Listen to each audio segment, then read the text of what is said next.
అవును, మనసుకే కాదు, శరీరంలోని అవయవాలకు కూడా ఎమోషన్స్ ఉంటాయి. మీరు ఎప్పుడైనా కంగారుగా ఉన్నప్పుడు లేదా భయపడుతున్నప్పుడు గుండె వేగంగా కొట్టుకుంటుంది.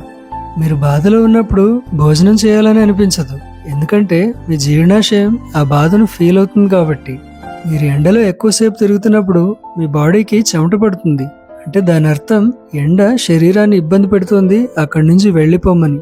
మీరు ఎప్పుడైనా స్వీట్ ని చూసినప్పుడు లేదా చింతపండు చూసినా నోట్లో నీళ్లు ఊరుతాయి.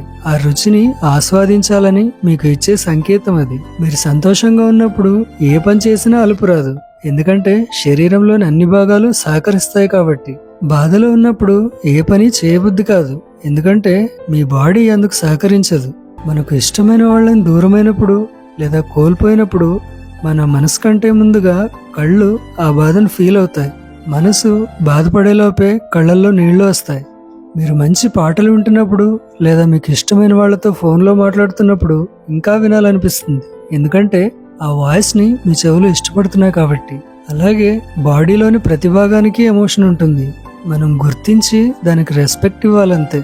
మీకు కుడి కన్ను ఇష్టమా ఎడమ కన్ను ఇష్టమా అన్నట్టు శరీర భాగాల్ని ఒకటి ఎక్కువ ఒకటి తక్కువగా ఎప్పుడూ చూడకూడదు.